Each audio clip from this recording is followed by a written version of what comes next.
The year was 1999, and mobs were crowded around their local multiplexes, eagerly awaiting to be let in to see quite possibly the most anticipated film ever made. That film was Star Wars Episode I: The Phantom Menace. That night, the film was met with excitement, but in the preceding weeks, months, and years, the film's reputation soured, many regarding the film as the worst Star Wars movie ever made, at least until recently. Fast forward to the year 2012, and we see a different iconic franchise receiving its own prequel trilogy. The Hobbit: An Unexpected Journey was quite possibly my most anticipated film ever, serving as an adaptation of one of my favorite books and a prequel to one of my favorite movies. Alas, like those moviegoers in 1999, I left the theater disappointed. And in the preceding weeks, months, and years, that disappointment grew worse and worse. Now, let's fast forward one more time to 2018, the year the Harry Potter spin-off Fantastic Beasts and Where to Find Them transformed into a full-blown prequel with The Crimes of Grindelwald. And the fans rioted as they saw a movie that not only wasn't very good, but actively made decisions that undermined the original films and books they had grown up with, just like the Hobbit Trilogy did to The Lord of the Rings, just like the Star Wars prequels did to Star Wars. I think it's finally time to face the facts. Prequels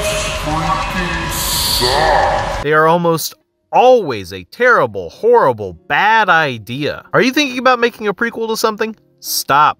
Don't. X-Men Origins Wolverine, The Thing, Insidious Chapter 3, Monsters U, Prometheus and Alien Covenant, Solo, Minions, Annabelle, Oz the Great and Powerful, and of course, Crimes of Grindelwald, the Hobbit Trilogy, and the Star Wars prequels. Every single one of these has failed to live up to its predecessor. Why? Because prequels are quite simply the worst. Okay, hyperbole aside, of course not all prequels are bad. There are a handful of good ones. There's Bumblebee, which is pretty good, X-Men First Class and Days of Future Past, The Godfather Part 2, which is half prequel, half sequel, and the new Planet of the Apes trilogy, though this has been somewhat reclassified as a reboot. I'd also say there's been a resurgence of appreciation for the Star Wars prequels. While they suffer many of the flaws common to prequels, they also added a ton of lore to Star Wars and definitely have a ton of stuff you can appreciate. And if you look beyond the confines of film, I'd point to The Dark Crystal, Age of Resistance, and Better Call Saul not just as two amazing prequels, but two of the best TV shows I've ever seen, and I'll be addressing these exceptions a lot more later in the video. But with that being said, even the best prequels often suffer from what many call prequelitis, the numerous drawbacks, limitations, and annoying tropes that almost every prequel has. Today, we're going to explore these tropes and whether it's possible to escape their confines to create something truly transcendent of what a prequel typically is. So let's get started with...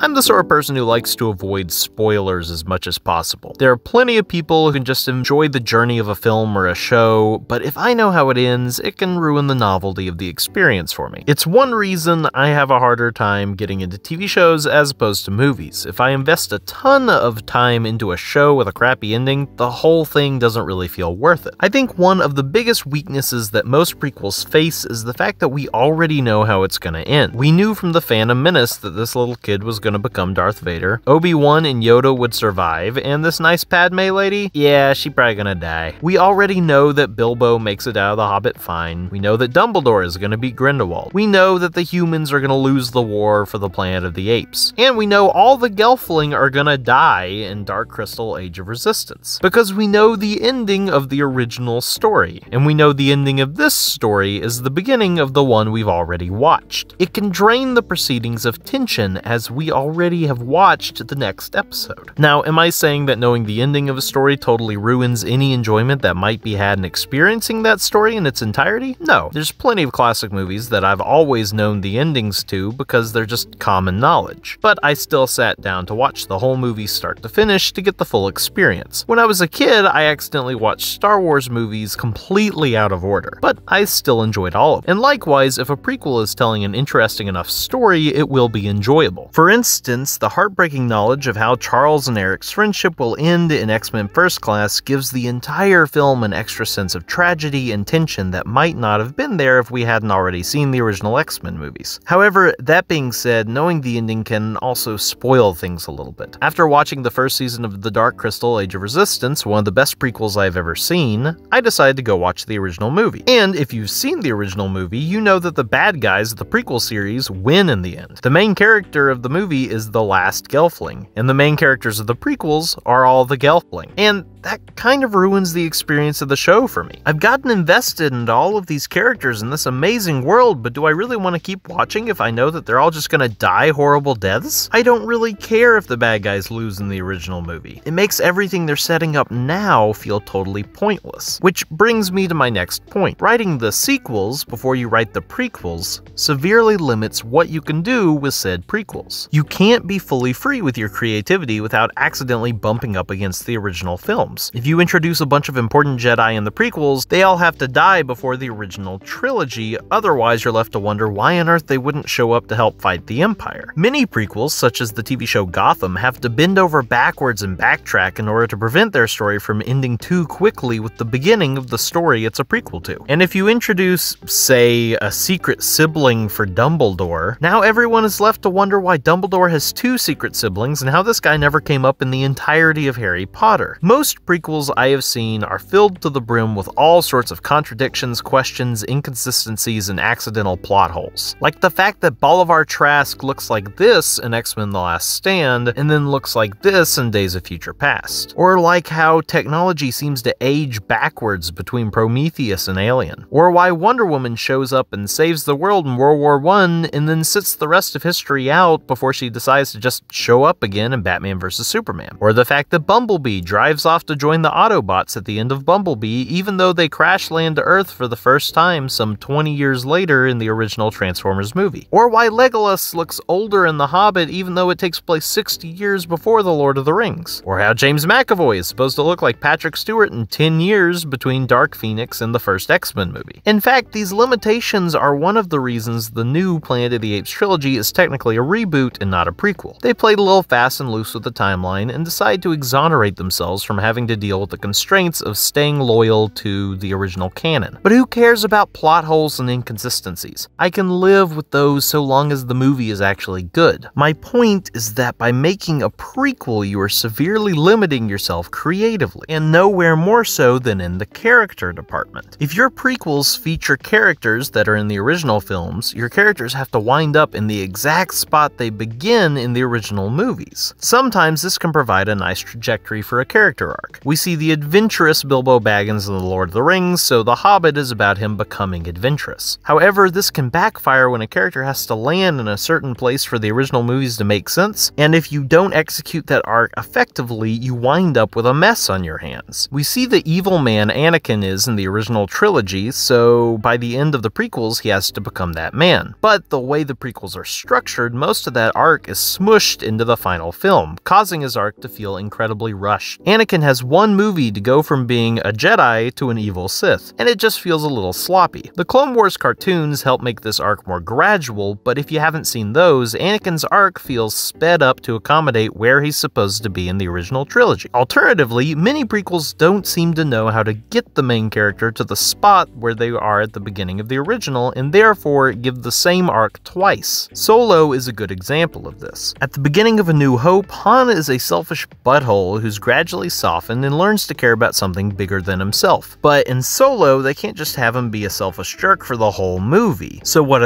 do? They make him an altruistic, pretty nice dude who in the end decides to do the right thing for something bigger than himself. It's the same arc as A New Hope, but without the beginning where he's a selfish jerk. It contradicts the character we originally got and cheapens his character arc. It honestly would have been better if we had just not seen this origin story and just let our imaginations fill in his backstory, which is actually my next point, because you are now filling us in on a backstory of some part of a story we're already familiar with. You are running a very high risk of creating something underwhelming because odds are your audience has already subconsciously filled in that backstory in their heads, and nothing is going to compare with what the audience already has in their minds. Honestly, this is one of the biggest reasons that prequels fail. Years before we got the Star Wars prequels, thousands of kids had already imagined what Darth Vader's fall would look like. They had an image in their head of what the Jedi Order was, and what the Clone Wars were, and how the Force worked. But then when they saw the movie, fans were annoyed by what they saw. Turns out Darth Vader, one of the greatest villains ever, was just a whiny brat before he put on the costume. Turns out the Force is controlled by microscopic creatures, and Jedi can't get married, and Boba Fett was a clone? I grew up watching the Star Wars prequels, so this was all pretty standard for me. None of this felt out of place because I didn't grow up with the originals separated from the prequels. But I got a dose of this myself when I saw Solo. Oh, that's the Kessel Run? And that's how Han got his gun? That's how he met Chewie? And honestly, what I had already had in my head was better. The same thing happened with The Hobbit. I guess Legolas and Aragorn are friends because Legolas got his heart broken and his dad told him to go become friends with Aragorn? I definitely pictured the Trolls scene with a lot less snot. And did anyone ever picture Grindelwald as a spiky-haired Johnny Depp? And to make matters worse, if you do too good of a job with your prequels, it can make the originals worse by comparison. With The Dark Crystal: Age of Resistance, the show was so good it honestly blew the original film out of the water. But now, having the original film as the conclusion to this amazing show serves as a disappointing step down. Can you imagine what a tragedy it would have been if the Star Wars prequels had been so amazing that The Return of the Jedi was now a disappointing finale? This is why prequels are always a bad idea. Sometimes a vague and mysterious backstory is a lot cooler when we don't know all the details. And yet, studios keep greenlighting prequels to movies like The Hunger Games or Die Hard because they know so long as they crank out the fan service, people will keep showing up. For those of you who don't know, fan service is a moment in a work of fiction meant specifically to please the audience. A character might say a funny line another character once said, there might be a fun reference to source material, an actor might make a cameo, that sort of thing. And I don't think fan service is an entirely bad thing. God knows I adored every last bit of it in films like Avengers Endgame and Ready Player One. It's fun when a filmmaker puts something in a scene that serves as a callback to something else. When done right, a little bit of fan service can make for a fun moment. Sometimes it can even serve as a payoff for something set up previously. But when done wrong, it can be distracting and confusing for anyone unfamiliar with the franchise they are watching. And fan service is where I believe most prequels stumble the hardest, because most prequels seem to be less about extending the story and the world and more about playing to your nostalgia. For an example of this, let's take another look at Fantastic Beasts: The Crimes of Grindelwald. I enjoyed the first Fantastic Beasts film. It felt more like a spin-off than a prequel, a cool new story set in a world we already know and love. But as soon as Grindelwald showed up, suddenly I saw where this whole thing was gonna go. This wasn't gonna be a series about a young wizard tracking down cool monsters. This was gonna become a full-blown prequel, intent on setting up the original series. And whoo boy, I didn't know the half of it, because The Crimes of Grindelwald is basically just fan service the movie. The story isn't about Newt anymore. It's about seeing what Dumbledore looked like when he was a young guy, and finding out about the Lestrange family tree, and discovering Dumbledore's other secret sibling. You know, because everyone has to be related to each other. Oh, and you know that evil snake Voldemort has? Yeah, it turns out that's a person. And not like an evil person, a pitiable, tortured soul. Yeah,